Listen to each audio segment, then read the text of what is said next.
Yes, here we go. It's Under the Bonnet. We're back again for another episode 3. And it is Judge Cairney this week. I know a lot of you will be looking forward to hearing about the Judge's time supporting Celtic. I'm probably trying to chronologically look at his life where he was at that point in time as well. It'll be a lot of fun, I'm sure. I know ages-wise we're not too dissimilar, Mark, and I know that was probably the same with Phil, but I'm sure, as is always the case with the Judge, he'll have some different takes than what we got from Phil last week, and I'm looking forward to hearing all of them. Hope everyone's doing good. We got all that good stuff out the way, which the more I'm watching the Tuesday Ticket, Mark, and I'm watching the Friday Feeling and all that sort of stuff, I'm realising how shit I am at this bit. So yeah, but anyway, hit subscribe, give us a share, slag by your hair, all that stuff. It's fine. If you want to become a Bhoycie Bus member, $1.99 a month, $4.20 somewhere has already gifted one out. What a legend. Thank you very much, mate. And whoever has been on receipt of that, I'm sure they are absolutely buzzing. And if you want to go to piesports.com, Bus 1888 at the checkout, and you get 12.5% off your tasty pastry treats. Anyway, Judge, looking forward to this, mate. Firstly, how are you? I'm doing very well, thanks. Yourself? Aye, good, man. 2 nights in a row, be me and you. Oh, I know. 2 nights in a row, mate. How well, lucky are you? It does breed contempt eventually, as you say. Well, we've been doing this a long time now, Judge. And, you know, if you go by what the wee fella and all that, we're trying to make him a reputation at the time when you would have joined. And then obviously with your Twitter notoriety, I don't many would have seen us going this song. And do you know what? I don't even remember falling out, mate. It's that easy. And if you actually look at the Bus contributors, mate, we've kept almost the exact same team, but 1 or 2. And that's okay. They can go. That happens in life. And I wish everyone all the best. And we all move on. But in general, the core of this team, mate, it's about 7, 8 of us. It's been together two and a bit years. So I think we all get on pretty well, mate. And thanks, as always, you know, for all your efforts in the 2 year, because you've certainly brought a hell of a lot of colour to the channel. And I know for a fact you've been in many, many households that watch the Bus on TV, laptops, mobiles, out walking the dog. I'm sure you're a lot of people's favourite contributor. I'm sure you drive a lot mad as well, but that's what you're here for. You've never, ever wavered for giving your honest opinion. I can't thank you enough for everything you've done on the channel, because you have been a class act, mate. Cheers, mate. I appreciate that.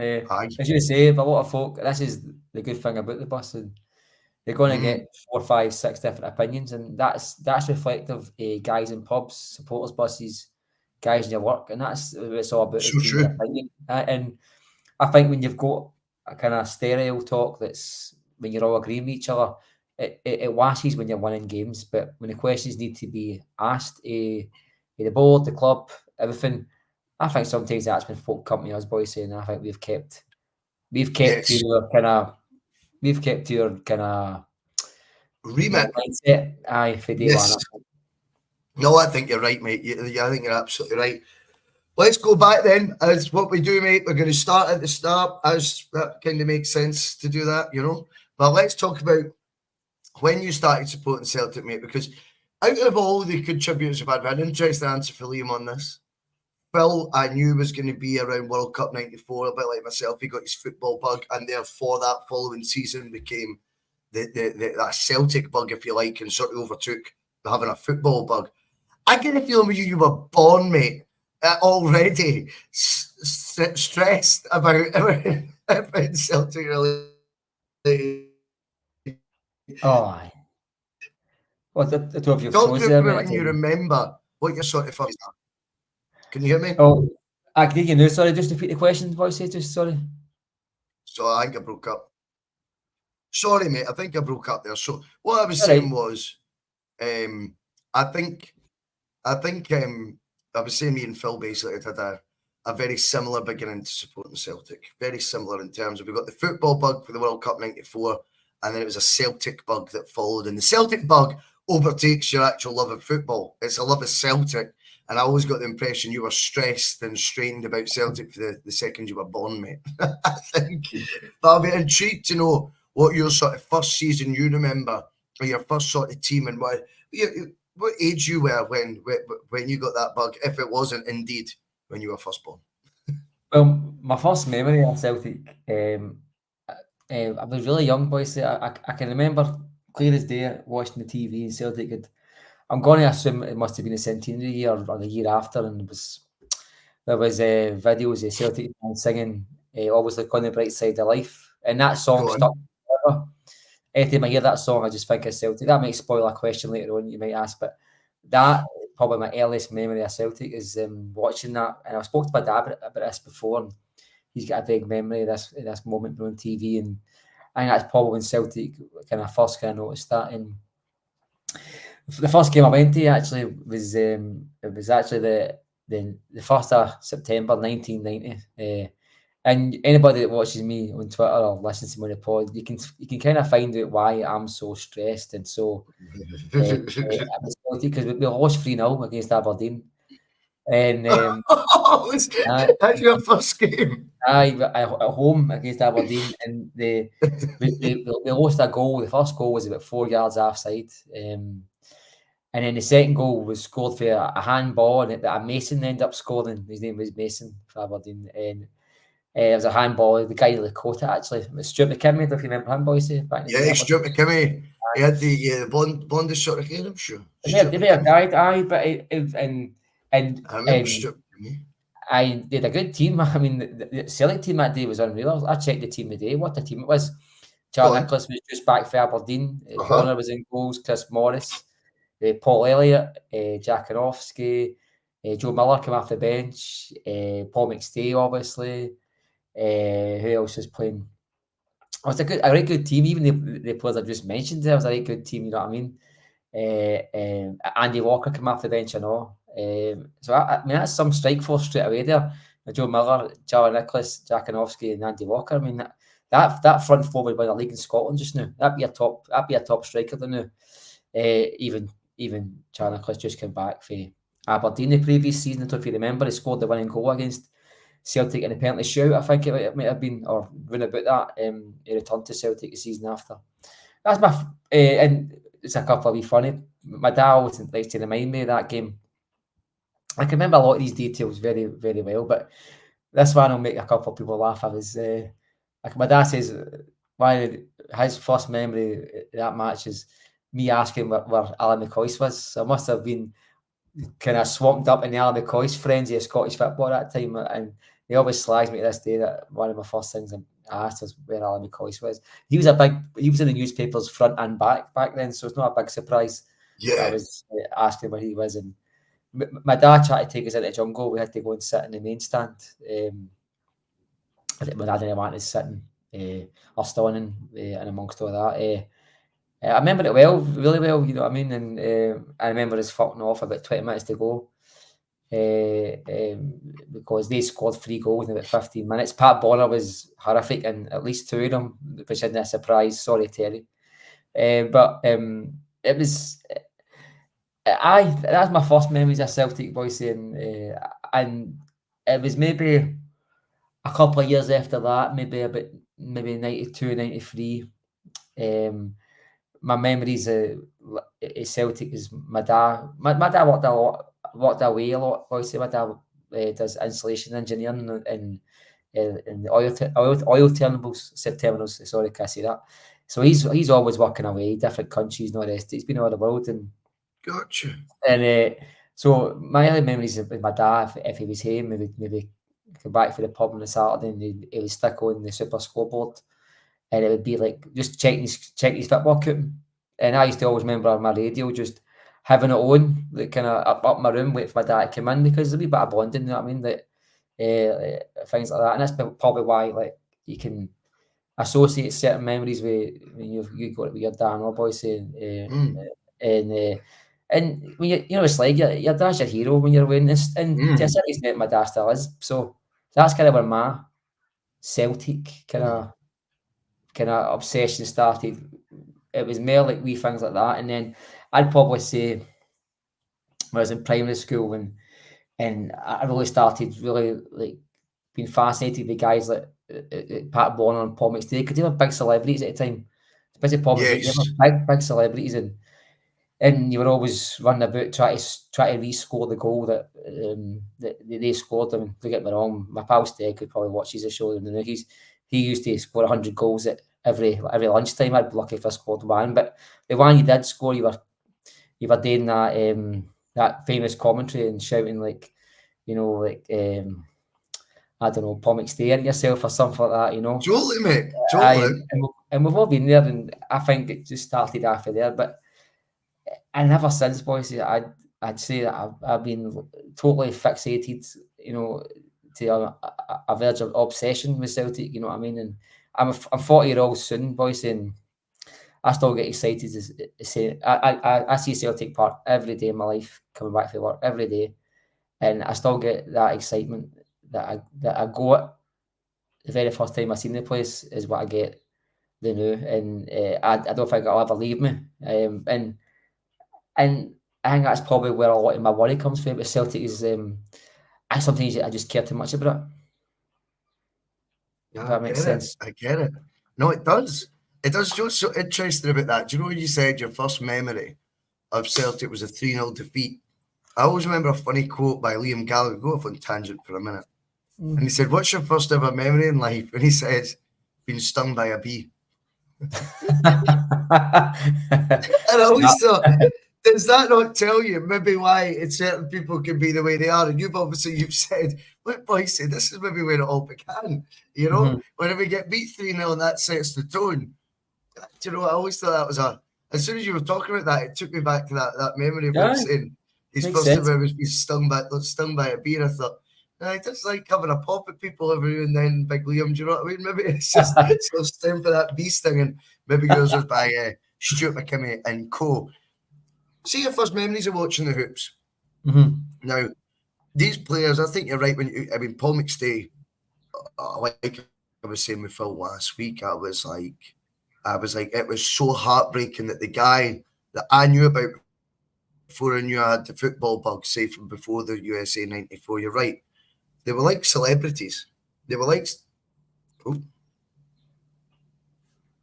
I still here? Yeah, you're still there, mate. Yep. Can you hear me? Is it, yeah, I can hear you fine, mate. I don't know if it was me or you. It's breaking up there. I don't know what just happened there, mate. My screen's showing as blank. Oh, you got the Bhoycie Bus logo on it just now, mate. No, I don't know why, mate. I can hear you fine, though. You can hear me? There we go. I don't know what's going on with this, mate. Sorry. It's been a bit dodgy since the start, if I'm honest. Sorry about that, pal. But yeah, I mean, so the thing was with, McStay was someone, as I'm trying to get across, I knew about before I'd seen him play. And I think that was a heartbreaking thing for me, that my first memory is him missing that penalty against Wraith. But you're right in terms of the status of these guys was massive. And I suppose that takes me to, you've kind of touched on it, your first memories of watching the hoops. What sort of side were they there? If you're talking about best strike forces and things like this that you can remember for your opening match watching Celtic, albeit it was a defeat, but you look at the options Celtic had then. What sort of football was it that they were playing that you remember? Were you taking it all in for that aspect, or is it just really its moments that you remember back then? What sort of first memories you got watching the team? I'd probably say that my first memories are maybe soaking the actual football in. I was Billy McNeil's team, and I can't remember much of that team at all, how they actually, the style of play. And probably the same goes for Liam Brady. I'd probably say like Lou McCarry's football. I thought a lot of the football that he's seen was actually not too bad. I always thought that Celtic had a decent team back then. There was just pieces missing. There's always stuff in the background. I always felt, and I still feel to this day, that if Celtic had a better keeper, or Celtic had a better, like our centre backs always seem to be a bit dodgy after the Celtic lost to like Paul Elliott and things like that. We're always bringing in stop gaps and guys on 1-2 year contracts, and they were stayed for long. And I don't think that Celtic ever got a team that was you look at like, complete. Was that how you describe it? We're changing things too much, and that change never stopped until Mark O'Neill. If you think back to the 90s, it was bring a manager in, build a team, was it good enough, sacked, bring a manager in, build a team, Start with a game. Burns gets 2.5 seasons. Football is phenomenal. He just can't get it out of the line. Eventually wins a cup. Following season, it just falls apart again. And we were never in a position to build a team. You know what I mean? And I still believe, again, if Burns had a keeper, he'd have stopped 7 in a row. I really do. I think Celtic were that close. And it was a season we only lost 1 match, you know what I mean? And I do remember that season they drew like 11 games in a row or something stupid like that. It was really strange. But the football was never that bad at Celtic, you know what I mean? Even the dark days, like the very early memories I've got of Celtic, and it'll not be as clear and as concise as John and Liam's memories. They could run through you matches. Bit vague for me, some of the memories, but the football was never that bad, Bhoycie, you know what I mean? I think, and don't forget, Celtic finished 3rd and 4th a lot of the time. Yes. I think we only finished second twice during 9 in a row. So I may need to check it up. Yeah, I think it's 3. I think it's 3 times. But that just speaks to you. Totally, mate. You had Aberdeen, who were on the kind of dying embers. They had a right good squad. It was still there, you know what I mean? And you had teams like Motherwell had a cracking team in the early 90s. They managed to get second. Yeah. Even St Johnstone finished above us. Hearts, there was some right good teams back then, you know what I mean? If you remember Joe Jordan at Hearts, he had a cracking Hearts team, you know what I mean? Wow. And they were good teams. You know what I mean? Certainly should be wiped the floor with these teams, do not get me wrong, but Bhoycie, the board with their haggling over players' wages, no paying bonuses. There was always background issues at Celtic, and I think you look at any club just now that's successful. There's calm waters all the way through it. You know what I mean? The manager seems to be getting on with the board and the players, and there's no kind of background stuff going on. I think Celtic, you know, I think even you look at when McCann left Celtic. I mean, I was actually at the stadium the day that they announced Jock Brown was leaving. We're in the car, we got to the game, and Jock Brown was leaving. You know, I mean, that's actually the first. That was Managerial's first 2 goals was that match actually. But the stadium was in an uproar by excitement because we thought this is a new beginning. Celtic were going to be changing their ways, building a team, and all the rest of it. And I don't think we ever had a bad team with some shocking players. Remember, we signed the 2 boys for the army. We signed 2 players for the army at one point. You know what I mean? And Carl Muggleton, who wasn't as bad as people remember. I think he had a really good record. I think he had 5 clean sheets in a row before he lost a goal. And there's a lot of myths about how bad Celtic were. The points tallies do not lie. You know what I mean? We finished 3rd and 4th, things like that. But I think that the actual after-field stuff contributed quite a lot to the utter state Celtic were in. I mean, I mentioned there, Chris Morris a minute ago. I mean, he's part of the centenary team. You know what I mean? I didn't see much of him, but anybody that was alive in the 80s to watch Celtic told you he was a brilliant fullback. You know what I mean? And definitely capable of playing in a Celtic team and at this day and age, without a doubt. You know what I mean? Paul Elliott. I didn't see Paul Elliott much, but for what I gather, he's probably the closest thing we'll get to Carter Vickers just now with his composure and he's just playing with a cigar in his mouth. As I say, Charlie Nicholas, I mean, he's stuck around to 95 and Andy Walker. I think the 2 of them kind of last season was that Rafe Rovers season that you mentioned there when they lost the cup. So that dying embers. But this was players that were just on the back of some right good seasons, you know what I mean? Nicholas had no long left at Aberdeen. Andy Walker, he'd been back and forth, I think, to Bolton and things like that. These one of the mugs, Bhoycie. I mean, these are guys that can still score you 15, 20 goals a season. Jarkonovski. I mean, these are guys that will be on the walls of Celtic supporters buses and clubs and inside their pubs. You know what I mean? They'll be on the wall. The photos of these guys. These are guys that are maybe some are icons, some are legends. You know what I mean? So there's some right good. You look back at that era. I mean, there's not a better midfielder in my lifetime than Paul McStay with a Celtic strip on. But largely, for the late 70s, whenever he started his youth career till the 97 season when he retired, largely he was unsuccessful. He had 4 or 5 titles. The guy should have went to Juventus when they had a chance, or something like that. He was maybe flung his boots in the crowd and that, boy, saying he should have went and add that fear over Kieran Tierney. I thought we're going to have a guy who's going to end his career with, when he could have went to bigger things. And I think Paul makes all these guys that I'm mentioning. They were a massive part of some of these teams that are supposed to have been horrific to watch. I don't think that was Yeah, the case for a lot exactly. of people. I think Liam and John would probably give you in more detail on what the football was like, but I can never. Every derby match I watched back then, Old Firm back then, every one I watched back then, if it was on Sky or where it was watching the highlights or whatever, you never ever felt for a minute, even in that tunnel with the stars they were signing. They were signing guys that were going to European finals and winning World Cups. Not you never felt for a minute that they were going to dominate us, Bhoycie. We 9 out of 10 used to match them man for man and would come out on top, but for a late goal for Rangers. McCoist and Haley killed us as much as Gorham did. So on our day, we were a match for Rangers. I just felt that the off-field stuff, and I'll say this, and it goes back to my very first match. Back then, the level of cheating with the referees would turn a lot of folk that are on Twitter now moaning about VAR. It would turn their hairs white, Bhoycie, because the cheating back then, just you ask Tommy Burns and George Cadet what a referee can do when it looks like Celtic might just pip them to stop 10 in a row. But at that point, I think it was 8. Yeah, the examples, I mean, it was you, I remember, who told me about in the 97-98 season, the certain referee who was given basically his carte blanche to pick his last game before he retired, and he picked Rangers Kilmarnock, I think, as his last game or something like that. And he gave it 7 minutes injury time. Of course, the irony was Kilmarnock utilised that time and Rangers didn't. And was that right? Was it Ali Mitchell scored? Was it? I think it was Ali Mitchell. Ali Mitchell, 100%. I can still see the goal.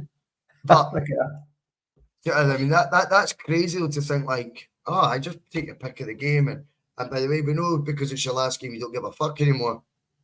So you'll do whatever it is you want once given that whistle to ensure the team that you wanted to be part of your last ever game gets the result you want. 7-8 minutes injury time and stuff like that back then. This is pre-VAR, guys. You know, this is crazy and unheard of, unparalleled, and worked in Kilmarnock's favour, which is always a nice one.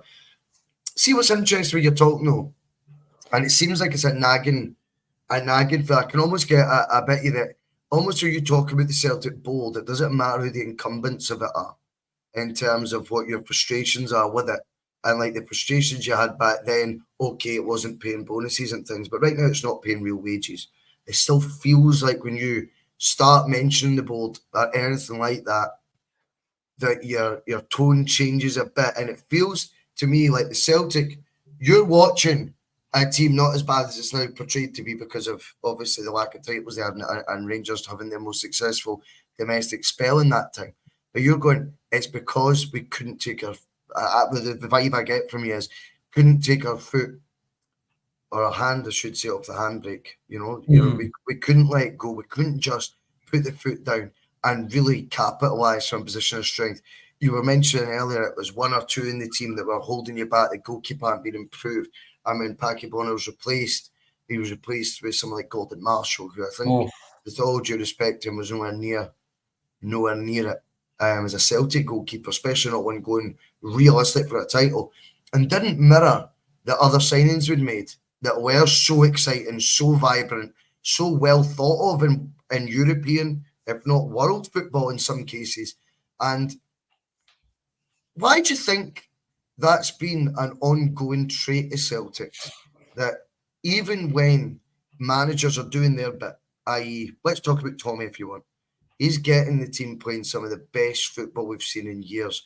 He's built an exciting team. Why do you think, and you could go use an example you want, you don't need to use that one, I suppose, but why do you think that's been a constant throughout, that there is this reluctance to really have a go, as it were, and see the potential, the fucking potential that Celtic as a football club has, not just the football team itself, and a lack of belief in that by, as I say, all of those who've been in charge, you know, over the spells that we're talking about. But you know, you're going back then, and it just sounds eerily similar F different examples that you're getting at.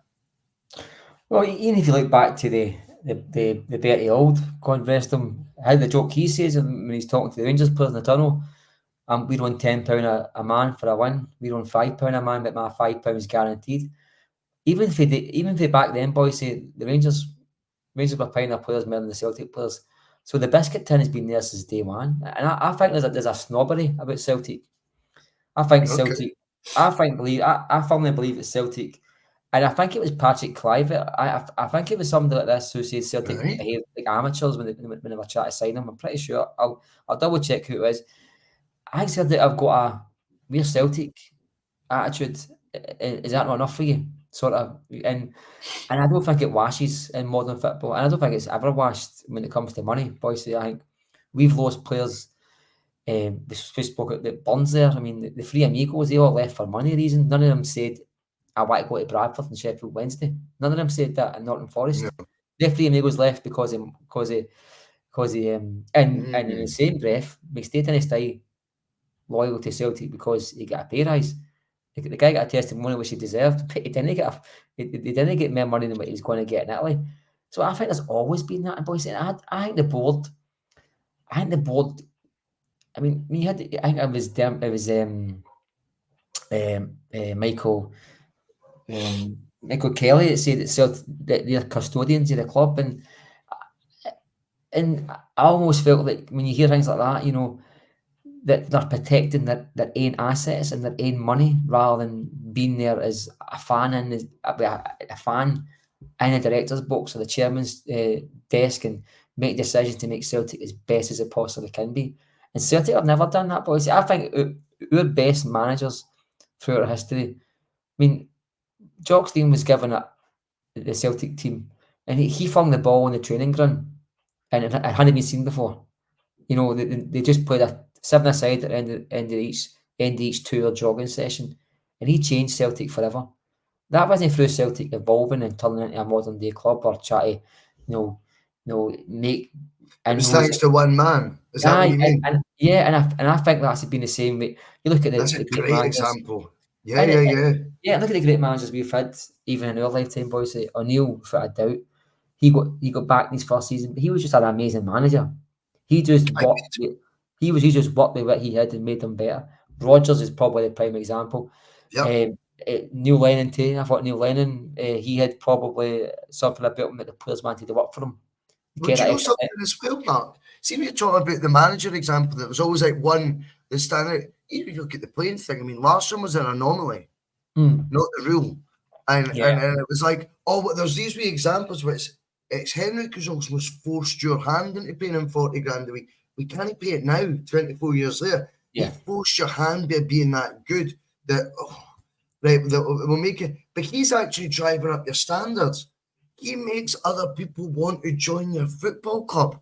These guys, and Jock Stein improving training methods makes you want to go to that club because you're going to become a better footballer because of these innovative methods. And I think even in the playing stuff, I look at a Larsson example, and I think he signed that deal in 2000, maybe 2001. And it was to see him to 2004 and 40 grand a week. And I look at that and go, that wasn't set a tone. That was Henrik calling Celtic out, as in, like, I want paid on par with the best in Europe. You're going to lose me, and the meltdown will be too much for you not to do it, so you're going to do it. Rather than setting a tone of going, let's be more ambitious. I know there was a couple other examples, like Lenny, Sutton were on big wages as well. But it always seems, again, to be ones like individuals, not the collective of Celtic, is really moving forward at a pace here. Jock Stein's raising standards is Celtic. Brendan Rodgers wants to break the transfer record that stood for 19 years to Celtic. Like, do you know what I mean? Like, it's an interesting examples of that. It's funny that you say that, and it did make me think of even the playing side of things as well. Is it okay just to have ones and twos across a club, and whether it be the coaching staff or on the park, that really do set a tone for a better Celtic? But see if the whole ship isn't moving in the same direction, mate. You are effectively not going to make it. You're gonna hit more icebergs and you have to make your destination. Oh, And I think they think I think they've always thought, I should say, just to tie this in with the conversation we're having, I think there has been a hell of a lot of doubt that whatever that destination is, other than say it was achieved in '67 and it will never be achieved again, and even European success of any kind won't be. And that is probably where a lot of this frustration comes in.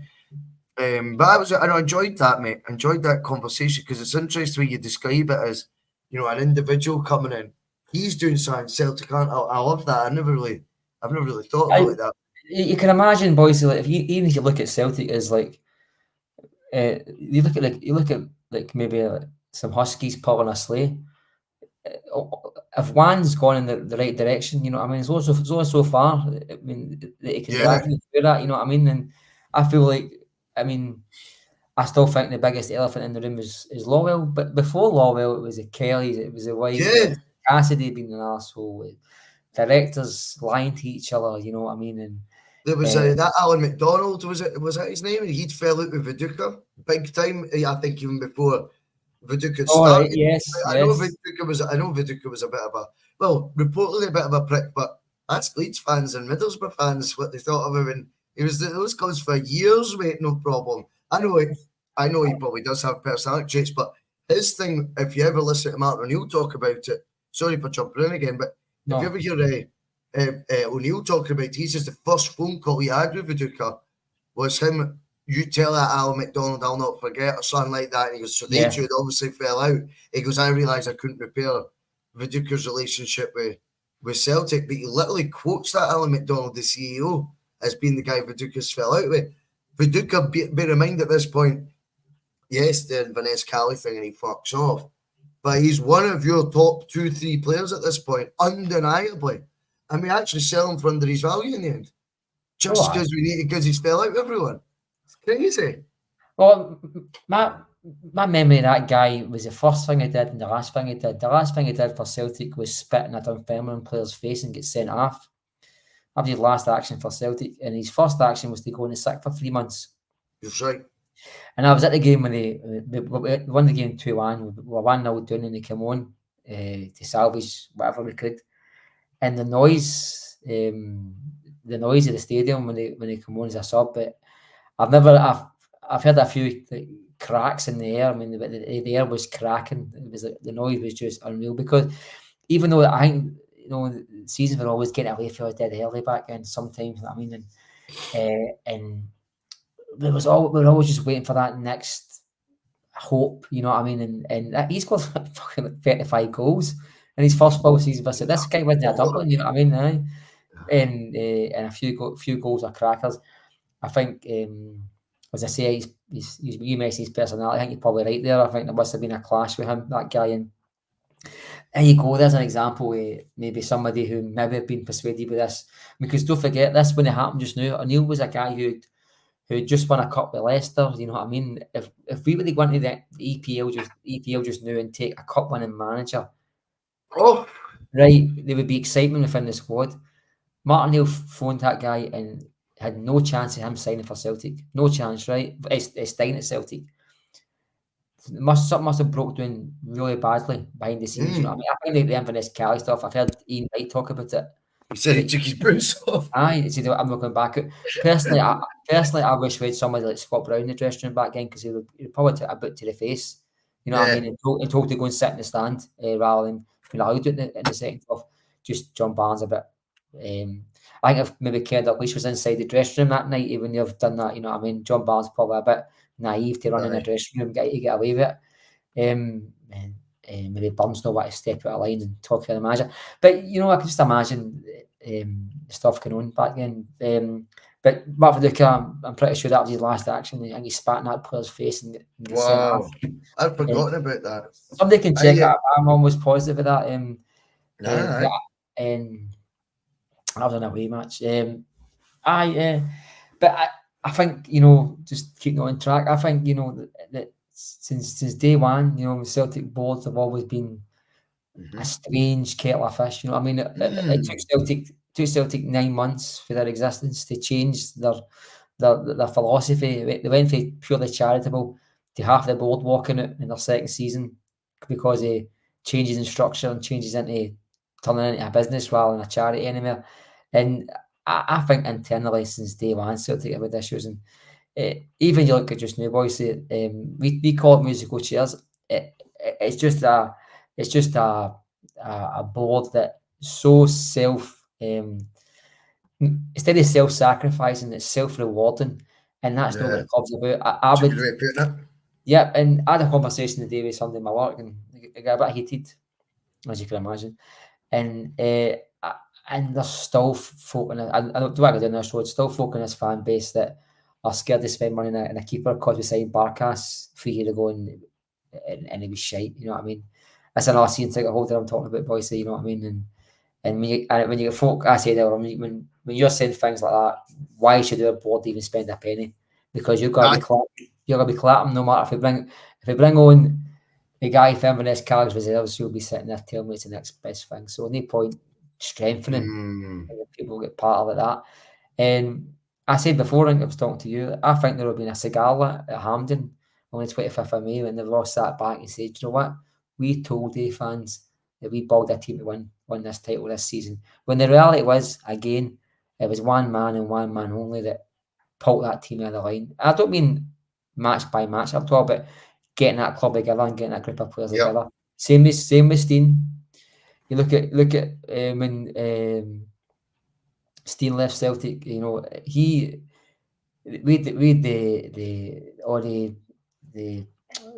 called again the quality street gang. They'd all left. McCarry couldn't wait to go there. David Hay couldn't wait to go there. They'd all left, Bhoycie, because the money in England wasn't 10 times the money. They just want to get Celtic. You know what I mean? They've only gone for £1,000. They knew there were 5, and they went. You probably find every one of them. Maybe, I mean, who's going to knock back Liverpool when you're carried off? But the rest of them, I mean, David Hay went to a pretty shit Chelsea team. You know what I mean? At the time, you could have persuaded a lot of them to stay, Bhoycie. We just matched their wages, and the money wasn't a lot different back then. Yeah, it wasn't that disparity. Yeah, we were getting 40s, 50s, 60,000 week in, week out, and some of these clubs were getting lucky for getting 30,000. So we could have matched wages, Bhoycie, and just our board for a long, long time, and will continue to be, instead of the driving force to this club, the people who are putting the handbrakes on. Right, let's get some more positivity, Mark, because I'm sure we'll be talking about the board again tomorrow.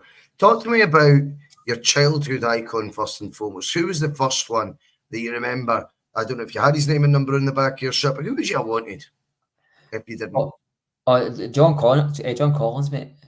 Paul was a total maverick guy, you know what I mean, and you know, it's so unselfish, you know what I mean. The guy would have passed the ball 3 yards rather than making the beautiful 20-yard pass if it meant look better for Celtic, you know what I mean.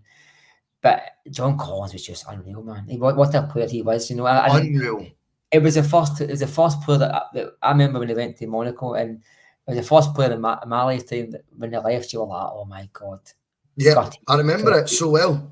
Yeah, and I do remember me and my pal Steg went up down a rabbit hole a couple of years ago and ended up watching a Celtic match rerun, and I forgot that he was supposed to play at Hearts at Tynecastle and he refused to turn up and all the rest of it, and because it was arguing about his transfer and all the rest of it, but I just loved him, man. I loved him. His goals are just unreal. He was a proper class act. I mean, honestly, one of the first Bosmans. I've seen one of the first. One of the first Bosmans. He wasn't the first, but he was one of. Yeah, he was one of the first. He was one of the first Bosman rules. He was the first person to score the Predator boots as well. See the Predator boots? That's right. He was the first player ever to score with them. I think he might have get awarded something for it, or I don't know. It was just a class act, mate. You know what I mean? And, what did you like about how he played? Obviously, because he's the guy that could, for 30 yards, put in the top bag, but also beat 4 or 5 players and put in the left corner. He was like, for me, he was like a level above like your Petrovs and things like that. No, the kind of box to box. he was just a different level, Bhoycie. He really was. He was Scottish and all, and at a time, you know, and a lot of his I had Scotland strips when I was away, you know what I mean, and sometimes he used to watch Scotland and things like that on the telly. He was good for Scotland and all, and it was it was just brilliant, Bhoycie. You know, I mean, I think if he was playing the out, he wouldn't last long in Scotland. He just wouldn't. No. We paid a lot of cash to get him for Hibs. I can't remember the exact fee, but we paid a lot of money to get him for Hibs. I'm sure Rangers bid for him as well. They probably did. Sure they did. And see if they did get something. I mean, Collins. I think seeing you look at the team we had in the early 90s, and we had to be some cracking players. I mean, there wasn't many better players than like Stay and Collins and that in Scottish football. And Rangers had England internationals. They had some right good players. I mean, they may have spent money that they didn't have to get them, but they had some right good players. Yes. Ron Collins and Paul McStay were as good as any of them, Bhoycie. Oh, fuck it. And they talk about the loud drops and things like that. I think John Collins could do an orange that loud drop could do with football. To be honest with you, it's my opinion. Collins fascinates me too, because see when you say about Monaco, remember like who he played with at Monaco? Do you know who it was? John Tigana, was that not? John Tigana was it was his first managerial job, I think. Mm-hmm. Right, and John Tigana had Trezeguet coming through. There was Barthez. That's there right. was Henry. I think Petit was there in Collins' first season. Mate, it gets stupid when you start. They beat Man U in the quarters or semis. I'm sure I watched the Champions League game in Collins, and I'm sure he was a right big part of beating Man U their two legs in the knockout stages. And I thought the football was better back then, to be honest with you. There was better players throughout, and he didn't look out of place. Even in his latter days playing the Premier League for Fulham, Bhoycie, he still looked like he could do something. He was just a class act. He won when he went to Fulham. It was because it was John Tigana again. Yeah, that's right.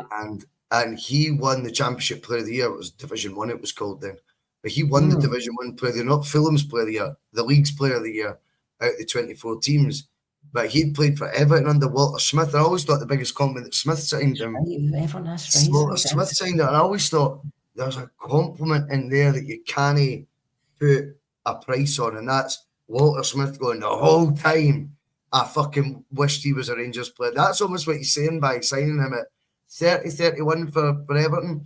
And then Tigana took him 2 years later to Fulham. He won the Player of the Year in the Championship. It was 33-34. Then played a year in the Premier League at 34-35 with Fulham as well. Like, it's just he was quality. It shows you, mate. It was a class act. And see just now this midfield that we've got just now. I think he'd excel in this team. I really do. I think he excelled in a team that was getting dragged down the way with some bad players dotted all over the place. But in this team, Bhoycie, he would pull us up. You know, even in Europe, you know what I mean. We were really. The ball. That's what I liked about him. Head up all the time. Always had his head up. He takes the ball. He knows what his feet are doing with the ball. He could take it tight. Head's already up, and he's looking for his next pass. He was quite, to use a word that I love anyway, gallus. But I thought I think you need that in certain players, mate. He was gallus. Remember he scored against Brazil the penalty. Bhoycie's own name in that. I think you need to have a bit of that in you, mate. I honestly do. I think you need players who are going to go, I'm good enough to be here. Give me the fucking ball. I don't forget he's signed for that was his first season at Monaco in France, and he just scored a goal against Brazil in France. You know what I mean? Right.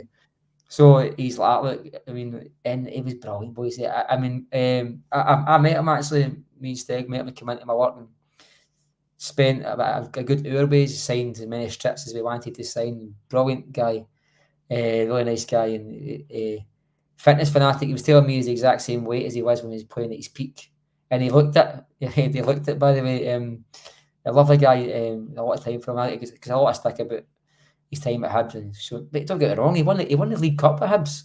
That didn't happen very often at Hibs, you know what I mean? And there's a false narrative now that he's not won that sort of thing, and it was Mowbray who's done all that, and you're like, fuck off, mate. It's whoever's in charge won it. It's like saying, it's been a false season, didn't it? You know what I mean? You tell that to the players who I think a lot of it's got to do with it's the Gucci belt with Rodgers. There's the time he pulled his six-pack up to the Hibs youth team and said, look at that, I got a six-pack. Maybe he was telling boys who were 19-year-old with beer bellies at Hibs that if I'm 40 and I can I can still be this fit. Any chance? But so should you be. And maybe it's kind of close to the way. What's wrong with that? No, What's fucking wrong with it? He's trying to get rid of the chips and ketchup sort of brigade. I mean, right. I think there was issues with him at Celtic as well under Ronnie Dyler. I think he was assistant there. I think it was both. Ronnie Dyler wouldn't have been able to have implemented the diets that he's accused of when he was at Stromsø because they were not at that level, mate, right? Where he's going to be able to afford dietitians across the place at, that Norwegian club. I think that, if they were full-time, they're full-time just about. Collins just took all that the exact same way Wenger took it for France. That is, it's so similar. Wenger's first thing at Arsenal was the same. You got rid of all that culture, the booze, the chips and all that. And what's wrong with that, man? Like, I think they've got him. Sorry, go on. I was going to say, guys like Charlie Mulgrew, etc., have shown themselves up on these open goals, talking about they were holding the team back with their reluctance to stick to these diets, Bhoycie, and I think probably history might be a bit more lukewarm to Roy Dyer's time than what it should be. I think it was a Celtic class, but I think it was held back by a lot of players' attitudes. John Collins probably, again, fighting a battle. But to answer your question, John Collins, without a shadow of a doubt, I loved him, and it was the first player that I was heartbroken when he left. Well, that was a positive chat, mate. And I want another one. I want your favourite cult player next, mate. And there's going to be one. Because, I thought when me and Phil were talking about Big Samaras last week, I thought, fuck, he'd be up there for me. But I'm interested to know yours.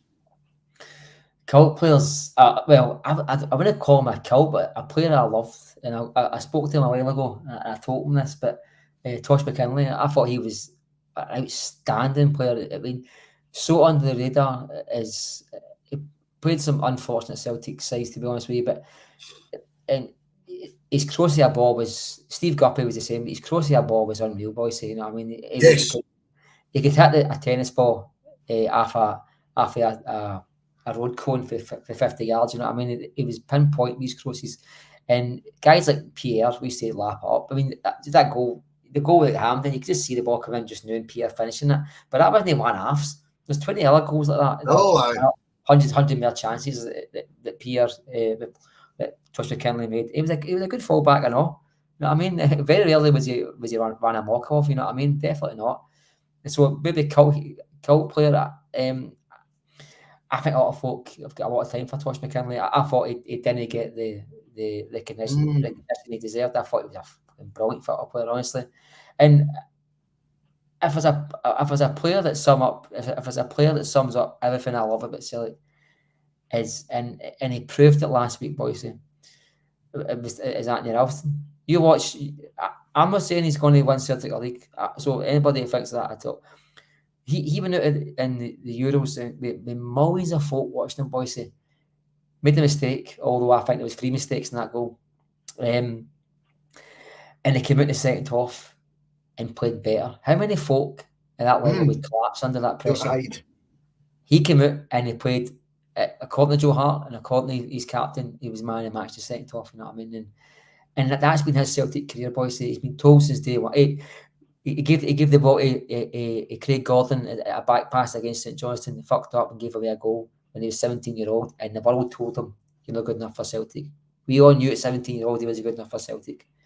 And he had a wee lassie a few years later, and he came back and he says everything I do is for my daughter, and he can miss 30 games for Celtic, Bhoycie, and come in and start against Rangers and not like you're doing, no look like he's missed 30 games for Celtic, you know what I mean? And I think that, and I think Skills has got a bit, I know, like, Abdi's telling you you're not good enough, and you're still going out there and you're fucking putting on a performance that doesn't disgrace yourself. You ask any professional in that dressing room, know the fans, what do you think of Anthony Ralston? And you look at how Joe Hart speaks about Ralston, you know what I mean? He speaks about him all the time, like he's a type of guy you want in the dressing room, you know what I mean? Not talk somebody that can do the animal balloons and party tricks, somebody who contributes and he's always there. I love him, Bhoycie, and I love the fact that Abdi in the street is told him he's not good enough for Celtic, and yet like Welsh, like Scales. When Celtic won the league and the team were on the podium, this is my exact words to Alec next to me. But the players were on the podium, I turned around to Alec and I said, I tell you one thing for sure, there's a lot of players on that podium that shouldn't be there, but nobody can tell me that Liam Scales shouldn't be there. That man deserves to be in that podium. If there's anybody that deserves to be in that podium, he's fucking one of them. Whether he's the future of Celtic, I doubt. But I think there's a wee bit of Ralston in that. And that's why I love Anthony Ralston, Bhoycie. Everybody he talks to, he will tell me he's not good enough for Celtic. And I love the guy. He's my favourite player because I think he's the best player at the club. You know what I mean? Maybe a cult hero for the now, I don't know, but I just love the guy, Bhoycie. I think cult hero for the now. That's fair. And nobody I can see by him when he makes mistakes, Bhoycie, but nobody can turn me against him because I think he's the guy. His mentality and his level of commitment to the club is just phenomenal. I think that's totally fair. I think it's totally fair. Right, we'll do this one quickly. I'm going to do a round robin with you, right? Mm-hmm. Best player, worst player, and most underrated player. I think that's tossing you. Best player, Henrik Larsson. Actual world class. You forget how good he was until you see a video. World class. Worst player. This is what I was looking forward to asking you. Worst player. I'm sorry, but Bernabei. I think Bernabei is the worst player. I think Raphael Scheik gets a lot of stick, but I think him and Alex Adui can have a wee bit of anger inside them, the way they're remembered by Celtic fans, considering the careers they had. The football players, captain in China, won the leagues in Brazil, 3 caps for Brazil.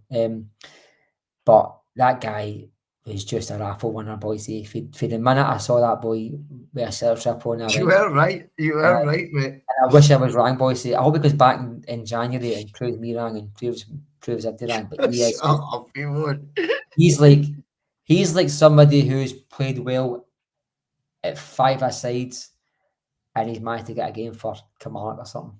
That's what it's like. Somebody just thought, yeah, he looks good. Let's bring him in. They went, oh, for fuck's sake. And I think that happened to him. I think when Ange signed him, he must have went like, holy fuck, that isn't the player we saw in the DVDs. Wow. But and then it was the third one, underrated. Well, I mentioned Judge Marc. Well, I don't think Steve Guppy gets the recognition for his season at Celtic. That he had a season at Celtic, he was fucking phenomenal, Bhoycie. I think he had. He played for us 0102 and 0203, didn't he? I had a couple he was on the road to Seville. He was on the road to Seville. He definitely. What a player he was. But a player who I think underrated. It's tricky. Aye. My pal Stig always laughed because I said that I like Mo Kamara for a couple of weeks, but then I realised he was shit. I don't know, Bhoycie. Mate, I'm glad your views at left backs has fucking improved, mate. Do you know what I mean? You've definitely improved your judgment. See, his first few games, it was dead. I hadn't seen a player bomb forward like that. You know what I mean? No realising that he was absolutely fucking shite, you know. But either of that. Yeah. Right. I'm trying to think now. Underrated. Do you know something? Fuck it, I'm going to say it. Anthony Ralston. I think there's a level of ability that I think he will never get recognition for. Yeah, I think his crossing still. I think his crossing, mate, is scarily underrated. Why is he not taking corner kicks? Yeah, I don't understand that. Why is because his crossing, I think, is as good as anybody at Celtic. I really do, and I think he suffers for the fact that he went to Queen's Park as a kid, Dundee United as a player, and St Johnstone as a player, playing in teams that don't suit his style of play, and then he's not up here, Bhoycie, right? But there's a prefix when anybody mentions Anthony Ralston, and the prefix is he's got a glass ceiling, he's got a level of ability. That doesn't seem to be spoke about with any of the players other than the likes of him and Scales. We all know what level they're at. But why you go to give him a compliment by saying he played well today? What we all know his standards. And you go, everything's caveated with it. A caveat. It's like it's like I think the Scottish media in general can't wait to dilute any of your successes on the park. Don't us start joining in? Do You know what I you mean? think? Do you think when you look at AJ's form last year for large sections of it? Now, I like Johnston in terms of I think he's a mentality wise. I think he's exactly the type of player I like being at Celtic. I think he's someone who would be a role model even for younger players now, despite the fact he's only about 24, 25 himself. Mm-hmm. I thought he brought dig at the back that Juranovic didn't. I thought that was his solution. And I thought in his first 6 months going forward, I didn't think it was as bad as I didn't think it was that bad at all, in fact. Last season, real deficiencies. I think he must have got 1 assist, 2, maybe. I think in modern football, you do need more than that for your fullbacks. And that's, again, something that the reason I'm bringing it up is because when you've got something like Ralston there, now, is it real competition then? And for me, you're asking me, if you're asking me, then yes, I think it is. But if we're being honest, he's clearly not been viewed that as by Brendan either. No. And I'm a bit surprised at that. And it's easy sometimes to point the finger at the media or our own fans and saying you're being a bit harsh and caveating every comment when we know his level. But these things don't influence, in my opinion anyway, Brendan Rodgers, who me and you had spoke about with removing the emotion. Which I think the reason for that is because also, which confusion, Rodgers did, by the way, make confusing decisions last year, just to be fair. Not all his decisions were great, as much as I'm on his bandwagon and all that. He was the one who originally gave him the 5-year deal. Remember, see something in a 17, 18-year-old Tony Ralston. I was surprised when you combine the two, of Johnston's form and Ralston having never really done anything wrong in the Celtic jersey of a great note, odd example maybe, but who doesn't have that? I was always surprised he didn't get more game time last year. Me too, mate. It's actually one that I thought I've not got an answer for it because I feel like there were certainly games that Johnston was performing below his standards and Ralston could have stepped in for a couple of games or give him a wee bit extra, motivation to perform better because Ralston's behind him. I think the main reason why I think that was, Bhoycie, is because see your back four, we had a lot of problems with our central defence. I think just moving parts that you didn't need to move was probably a risk that Rodgers didn't want to take. I think when it was Carter Vickers was out quite a lot, and then with Welsh in and with Scales in, it was like a Bielka and the Vrock, it was always getting moved about. And I think Rodgers was trying to keep the things that he could control controlled. If he's got Johnson fit, play him. If he's got Taylor fit, all right, Taylor's not didn't have a backup at all. But I think the less moving parts in that back five, the better for him. I think all being fair and equal, you might have saw Ralston getting 15, 20 starts. Who knows? Could be a lot of cup games, don't forget. But again, like you boys say, you put it well. You look across his time, and a lot of mistakes don't stand out for you. They don't. They don't stand out for you. My favourite moment for last season, and I spoke about this, I think it must have been on the pod or even in the chat. The defining moment of your season was Easter Road. Adam Vida getting the 2 goals. You look at that last minute challenge for Anthony Ralston. He's losing that ball. He didn't That's right. That's right. I'd forgotten about that. I mean, he in there. He won that ball like a line, and then we got a penalty kick, which is hysterical. That's right. And that's your key figures, boys. You look at Angie's first season. He doesn't get that goal for Ange. We end up like 7 points behind Rangers. We put it back to 5, but we end up 97 points behind Rangers. Okay, we don't win the league that season. We don't. That was a tide turning moment. That Ross County goal, and I think the players have mentioned it too. And again, if he still popped last season, wasn't his best season in terms of numbers, but he still popped up in key moments. Boys, you know what I mean? Still playing in a winning game at Ibrox, a winning team at Ibrox. If he was there playing that, I mean, did not disgrace himself one bit. You know what I mean? And I think when we've got a player that's Scottish, Our fans love nothing more than a Scottish boy out in the park, but we also love nothing more than telling that Scottish boy they're not good enough. And that confuses me sometimes at Celtic. I think we give foreign players that cost £4 million way more leeway than we do a youth player that's just come through, and it should be the opposite for me. It should be the opposite. You know what I mean? I think heart and desire only gets you so much in football. I think you've got to have heart, desire, ability, and kind of determination. I think Ralston's got to forward him. Now I'm probably going to be one of the very few people watching this podcast or whatever that can see what I see in Ralston. I don't think he's going to win your league, Bhoycie. Although he's come up in key moments that has won leagues. Yeah. But I tell you something, I think he just needs left alone, mate. I think he just needs to be left alone and respected as a Celtic player. He's a backup right back, and that is it.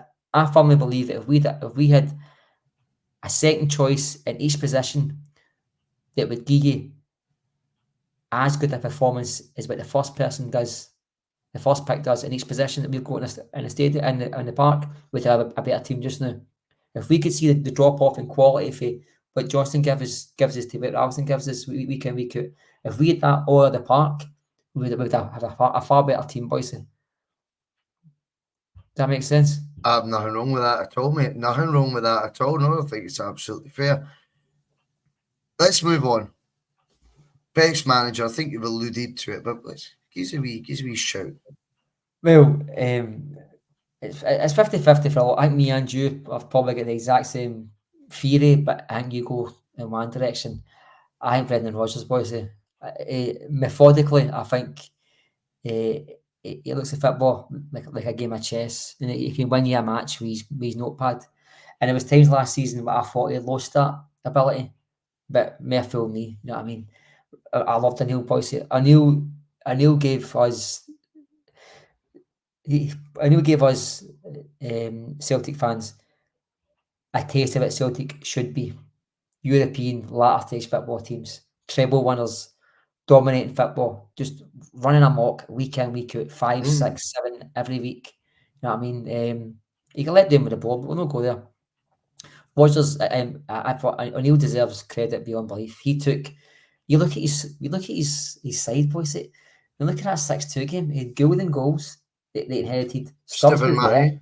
Stefan Mahe, Tom Boyd. You know what I mean? Lambert was there. Moravcik was already there. Petrov was there. He turned a lot of them into. He made players better. Yeah, and you look at Rodgers' Invincibles. 5-1. Yeah, Sinclair. Well, you look at the team, but Sinclair and then Bailey were probably the only two players that were in that team. The other 9 Trudy maybe as well. Trudy was at the but so I'm nitpicking anyway. Does it matter? I get what you're saying. The first 11 that season, I'd probably say Sinclair and Dembele were the only two that won. Yeah. On the whole, yeah. And that's managers taking a team that were kind of like both teams that were on their arse at the time for different reasons, and he turned them into teams that none is expected. Rodgers, I think, is about a hard time in Europe because I look at his Champions League campaigns, Bhoycie. We had Bayern Munich, Man City, Barcelona. Who else? We had some right snidey draws. You know what I mean, where was he supposed to do with that team? I mean, where was he supposed to do? I mean, how did you think he played this time around? What's that? Last season, I thought last season we should have got more points than what we got. But even me, who's a pessimist in Europe, Lazio, we should have won that match, but for Mahe's but for Mahe's Mahe. I like Mahe, by the way, but for Mahe's big toe, that goal's onside, and we won that match at Celtic Park. We win the away game against Lazio. I thought we were a better team that night, and we maybe get a point away. We could through that group with a bit of luck. We were that close. I thought it was much improved for the what's under Ange. Definitely. Because it's not about what's pleasing on the eye all the time. Postecoglou's team may at times have looked good for half an hour against Real Madrid, but if you want to view a football match, I'll watch it for 90, and we were in games more under Rodgers than we were in games under Postecoglou. Yeah. As far as I'm concerned. And without being naive, We were in them though. That's what I mean. We were in, like, I know. Oh, aye. Atletico Madrid gave us the doing when Maida was sent off. People forget before Maida's red card, Celtic very much in that game as well. It Well, they didn't were clap booing, didn't like they? a card. Yeah, it did. They were booing. Their fans were booing after 10 minutes, if you remember right. The Atletico fans. I thought Rodgers was quite unlucky. You know what I mean? And I just think She's for your me, best manager. the exact same thing. I mean, you could have the exact same conversation, and you go towards O'Neill, and I go towards Rodgers. But I don't think anyone is wrong. To be honest with you, Fair, totally fair, mate.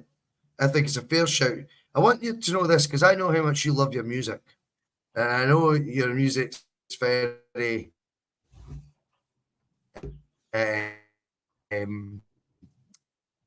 Sorry, it's not like my signal. eclectic. It's eclectic, mate. You like your 80s and stuff like that. You've told me that before. You do. What songs do you associate with Celtic? But I want you to think outside the box. Well, I'm not wanting a Celtic song and that. I'm wanting. No. There's just some songs I think that you hear getting played and you go, "What the fuck?" It reminds me of Celtic. Or a Celtic memory. Do you know what I mean? I think big time, mate. I already said it earlier, but that Life of Brian song, Always Look on the Bright Side of Life, that's my first memory of Celtic. As I said, watching that game on telly, and the Celtic fans were singing it, and every time I think of that, I just think it's Celtic. And I every couple of days I'll just sing it in my head. They Always Look on the Bright Side of Life. Oh, yeah. Who sings it? I was going to say Eric Idle sings it, but I don't know if he sings it actually or he's just sung it in the film. But that song just reminds me of Celtic, you know what I mean? It always does. Even every couple of days I'll have a wee whistle of it or a wee sing. That's funny. I just always there's always songs that you hear at the stadium, like the kind of pop songs and that remind you being in a certain stadium or a certain place. But I think I love, and obviously that's probably out there. But one thing I've noticed about the Celtic song, and I want you to notice this now, right? See the beat to the Celtic song, right? See, no matter how you look at it, see the way they walk to that tune. It's like, and I know all the time, see the players come out of the tunnel and that song's on, they walk to the beat of the Celtic song. And no matter who, and you'll know unsee it now. You won't unsee it now, honestly. They can't help it. Even walk down the street, get headphones in and listen to it. There's even dogs walking by and they're walking to that. I just can't get it in my head, but you'll know unsee it now. But I love the rebel music. I love the rebel songs. I mean, I don't shy for it. You know what I mean? It doesn't mean I go down the street, start trying to blow up buses in London or anything like that. I just listen to rebel music and Eerie Og, Gary Og, Charlie and the Boys and the rest. I love all that. And all that just is, for me, it's linked with Celtic. It's like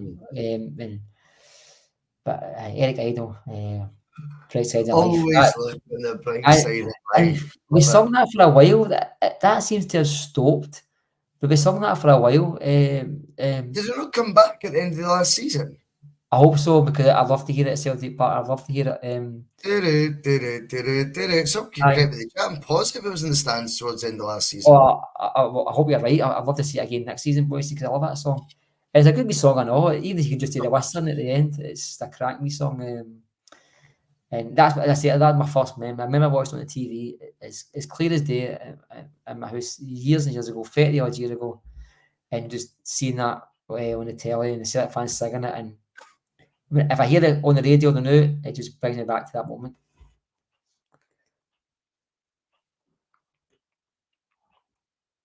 That's interesting. Certainly from us, anyway. They'd make a fortune, I'm sure, Big Red. I'm sure that because we are the champions, I'm sure it's a song that gets played a few times by a PA guy. It gets played a few times. Checks. Right. You've said that you're leaning towards Rodgers over O'Neill. That's fine. Absolutely fine. But who's the best Celtic side you've seen? Burns team. Brilliant. I think I said to my dad this morning, and I say it very often, if we had a good keeper, we'd have won the league. That's yeah. And I just fucking look at some of the goals we lost back in Bhoycie and, oh, fuck me, man. What a team that was. The football, I think Burns was maybe 15 years before his time. But Burns grew up with Jock Dean. Then he was part of the Birmingham Leaves team. Burns grew up with guys that were evolving football around about him. And he was, Jock Dean was a forward thinker for day one, you know what I mean? I told you about the training run, and there was a moment 10, 15 years ago where Man U took a throw in and hit the ball after the opposition's back and took the ball away. And Alex Ferguson said, I saw Celtic do that in the 60s. And I told my players to do that whenever they get a chance to do. Celtic have always been a forward-thinking team led with men that are forward thinkers. And I thought Burns was like that, boys. I thought Burns was ahead of his time, perhaps, you know what I mean? And playing for the back, which is a new thing just now. But we were seeing, as I said, Tosh McKinley wasn't he running 50 yards? He had the ball at his feet for 50 yards. You know what I mean?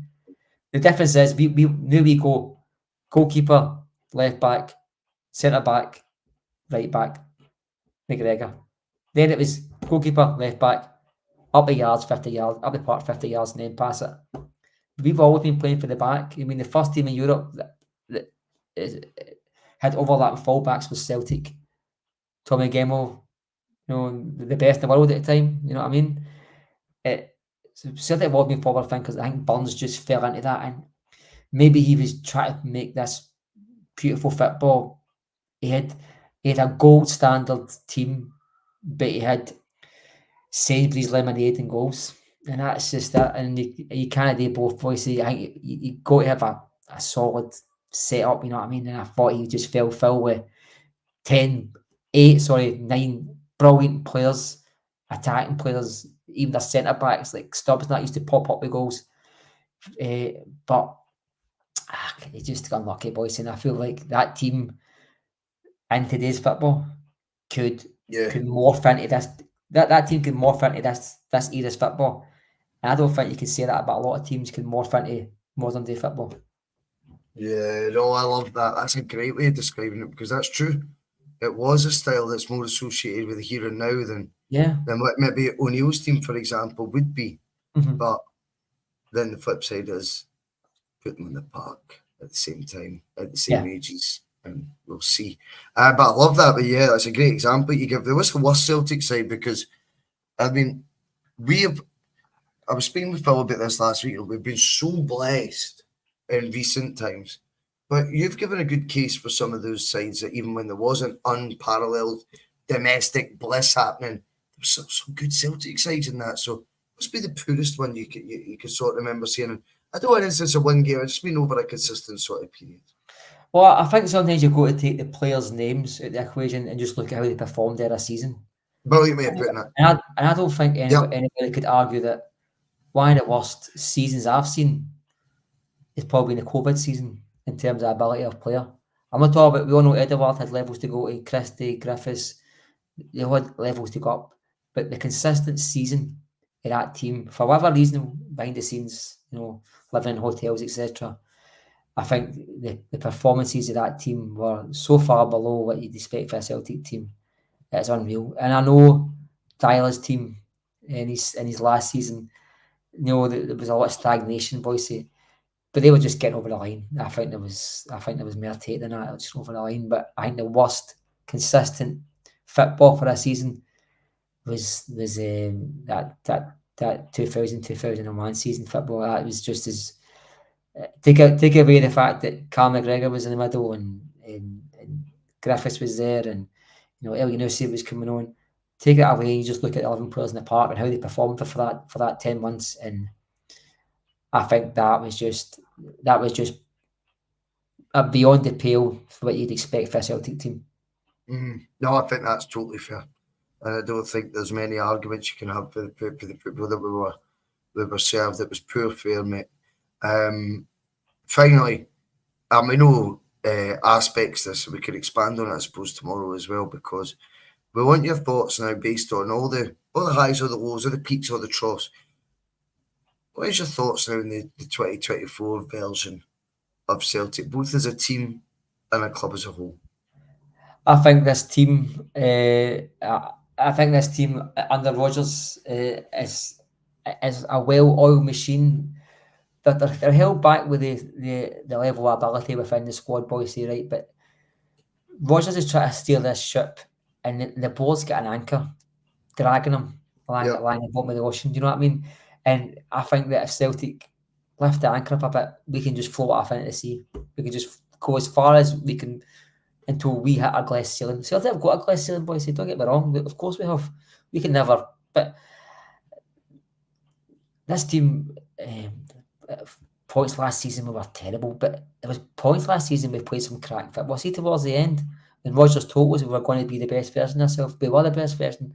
Kilmarnock away, Ida's performance in that first half, that was up there with anything I've seen at Celtic. That guy's performance in that match was fucking outstanding. It was. That's how good he was that day. And I think Rodgers can bring this team together like that and bring the best out in players. I think the club and the team are two separate entities. This team can move forward exponentially as far as Rodgers can take them.